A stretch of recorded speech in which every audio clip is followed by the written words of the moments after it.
America Israel കൂട്ടുകെട്ടും ഇറാനും തമ്മിൽ തുടരുന്ന യുദ്ധം നമ്മുടെ വീടിന്റെ അടുക്കളയിൽ വരെ എത്തി. LPG ക്ഷാമം വർദ്ധിക്കുകയാണ്. പലരും വിറകും തെങ്ങിൻ മടലും ഓലയും ഒക്കെ ശേഖരിച്ചു തുടങ്ങി.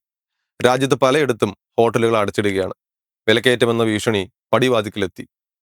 ലോകത്തിന്റെ ഏത് കോണിൽ നടക്കുന്ന യുദ്ധവും നമ്മുടെ നിത്യജീവിതത്തെ ബാധിക്കും. ചെറുതോ വലുതോ ആയി ഏതെങ്കിലും തരത്തിൽ. കുളത്തിൽ ഒരു കല്ലിടുന്നത് പോലെയാണത്. കാരണം ഗ്ലോബൽ മാർക്കറ്റിലെ കസ്റ്റമേഴ്സ് ആണ് നമ്മളെല്ലാവരും.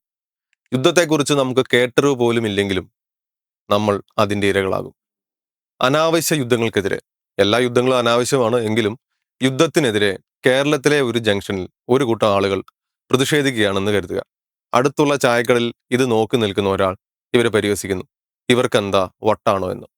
ചിലർക്ക് യുദ്ധം സ്ക്രീനിൽ കണ്ട് രസിക്കാവുന്ന വെടിക്കെട്ട് കാഴ്ച മാത്രമാണ്. ഈ പരിഹസിക്കുന്നയാൾ ധരിച്ചിരിക്കുന്ന വസ്ത്രം വിയറ്റ്നാമിൽ നിന്ന് വന്നതാകാം. അങ്ങോട്ടെത്തിയ ടൂ വീലറിന് വേണ്ട ഇന്ധനം റഷ്യയിൽ നിന്നോ ഇറാഖിൽ നിന്നോ സൗദിയിൽ നിന്നോ ഇറക്കുമതി ചെയ്തതാണ്. ടൂ വീലറിന്റെ എഞ്ചിൻ ജപ്പാനിൽ നിർമ്മിച്ചതായിരിക്കാം. വണ്ടിയുടെ കീച്ചൻ മിക്കവാറും ചൈനയിൽ നിന്നായിരിക്കും. കുടിച്ച കാപ്പി വന്നത് ഉഗാണ്ടയിൽ നിന്ന്. ആ കാപ്പിയിൽ ചേർത്ത പഞ്ചസാര ബ്രസീലിൽ നിന്നാകാം. അദ്ദേഹം ചൂട് കാരണം ഒരു നട്ട് ഷേക്കാണ് കഴിക്കുന്നതെങ്കിൽ അതിലെ ആൽമണ്ടും പിസ്തയും അമേരിക്കയിൽ നിന്ന് എത്തിയതാകും. ഇതുപോലെ അദ്ദേഹത്തിന്റെ വീട്ടിലെ തെങ്ങിൽ ചുറ്റി വളർന്ന കുരുമുളക് ഇംഗ്ലണ്ടിലെ ഏതോ വീട്ടിലെ സൂപ്പിൽ ചേർക്കുന്നുണ്ടായിരിക്കും. എളുപ്പമെന്ന് തോന്നുന്ന ഈ ലഭ്യതയാണ് യുദ്ധം ആദ്യം ബാധിക്കുക. ഈ കൊടുക്കൽ വാങ്ങൽ നമ്മൾ ഇന്നോ ഇന്നലെയോ തുടങ്ങിയതല്ല. 3238 വർഷം മുന്നേ മരിച്ച ഈജിപ്ഷ്യൻ ഫറവോ രാംസസ് രണ്ടാമൻ, അദ്ദേഹത്തിന്റെ മമ്മി ഈയിടെ പരിശോധിച്ചപ്പോൾ ഒരു കണ്ടെത്തലുണ്ടായി. സംരക്ഷിക്കപ്പെട്ട മൃതദേഹത്തിൽ മൂക്കിനകത്ത് കുരുമുളക്. അത് കേരളത്തിൽ നിന്ന് പോയതാണ്.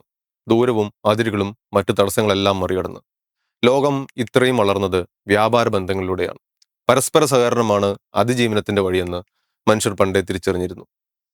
ലോക സമ്പദ് വ്യവസ്ഥയും ചരക്ക് നീക്കവും രാജ്യാന്തര വ്യാപാര ഇടപാടുകളും നമ്മുടെ നിത്യജീവിതവുമായി നേരിട്ടോ അല്ലാതെയോ ബന്ധപ്പെട്ടിരിക്കുന്നു. നമ്മുടെ നിത്യോപയോഗ സാധനങ്ങളെല്ലാം തന്നെ കരമാർഗമോ കപ്പലിലൂടെയോ കാർഗോ വിമാനങ്ങളിലൂടെയോ ആണ് നമ്മുടെ അടുക്കിലേക്ക് എത്തുന്നത്. യുദ്ധം മൂലം ഈ ഗതാഗതവും അതിനു വേണ്ട ഇന്ധനത്തിന്റെ ലഭ്യതയും വ്യാപാരവും തടസ്സപ്പെടുന്നു. നമുക്ക് എല്ലാ സാധനങ്ങളുടെയും ലഭ്യത കുറയുന്നു. വിലക്കയറ്റത്തിന് കാരണമാകുന്ന നമ്മുടെ ഭക്ഷ്യസുരക്ഷയെ ബാധിക്കുന്ന ഏതൊരു യുദ്ധവും നമ്മൾ ഓരോരുത്തരോടുമുള്ള ദ്രോഹമാണ്. ഇറാൻ, എമിറേറ്റ്സ്, ഒമാൻ എന്നീ രാജ്യങ്ങൾക്കിടയിലുള്ള ഹോർമുസ് കടലിടുക്ക് ഇപ്പോഴും അടഞ്ഞെടുക്കുകയാണ്. യുദ്ധം തുടർന്നാൽ ഇന്ധന ദൗർലഭ്യത്തിനും വിലക്കയറ്റത്തിനും അത് കാരണമാകും. സമ്പദ് വ്യവസ്ഥയെ ആകെ തകിടമറിക്കുന്ന ഈ തിരിച്ചടിക്ക് ഓയിൽ ഷോക്ക് എന്നാണ് പറയുക. ഇന്ധനങ്ങൾ മാത്രമല്ല, പെയിന്റ്, പ്ലാസ്റ്റിക്, തുണിത്തരങ്ങൾ, സിന്തറ്റിക് റബ്ബർ, വളങ്ങൾ, കീടനാശിനികൾ, മരുന്നുകൾ ഇവയൊക്കെ പെട്രോളിയം ഉൽപ്പന്നങ്ങളാണ്. ആസ്പിരിൻ ഗുളിക ഉൾപ്പെടെ. ലിപ്സ്റ്റിക്കും ഷാമ്പുവും അതെ.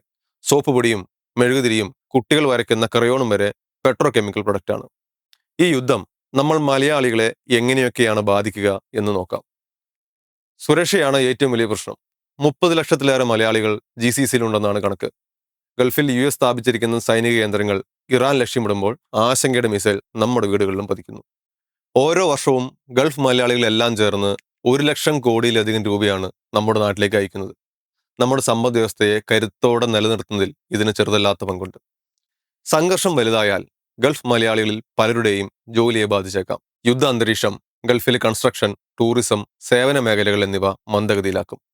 ജീവനക്കാരെ പിരിച്ചുവിടാനോ നിയമനങ്ങൾ നീട്ടിവെക്കാനോ സാധ്യതയുണ്ട്. ഗൾഫിൽ നിന്നുള്ള വരുമാനം കുറഞ്ഞാൽ കേരളത്തിലെ പല കുടുംബങ്ങളും പണം ചെലവിടുന്നത് കുറയ്ക്കും.